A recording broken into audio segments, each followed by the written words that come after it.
आज हम मौजूद हैं हरम रज़वी के सहने इमाम खुमैनी के बाहर और आज यहाँ पे तकरीम मुअल्लिमीन में जो असातीद हैं अतराफ़ मशहद से उनको बुलाया गया है। उनकी तकरीम में एक बहुत ही वसी और बहुत ही बेहतरीन सुफ़रा इफ्तार बिछाया जा रहा है। इसकी बाकी तफसीलात के लिए और उसके लिए हमारे साथ चलिए और दिखाते हैं आपको कि कितना बेहतरीन इंतज़ाम किया गया है।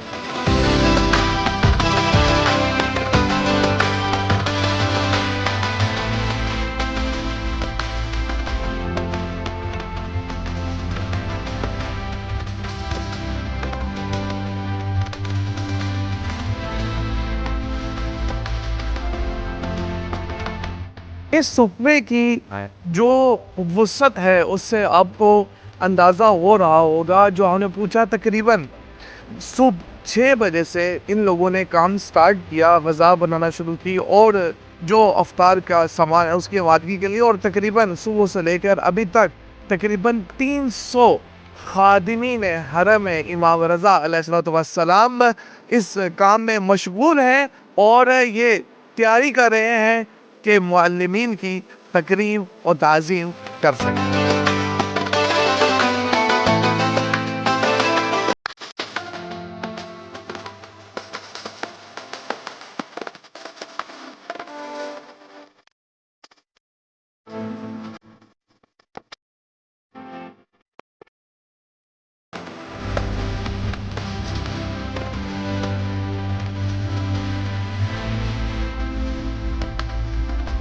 आज ये जो सुफ़रा बिछाया गया है इसको सुफ़रा फितरी का नाम दिया गया है, जिसमें तकरीबन 4000 मुअल्लिमीन ने शिरकत की है और इस सुफ़रे ये इमाम रज़ा अलैहिस्सलाम ने अफ्तारी तनावुल फरमाई है।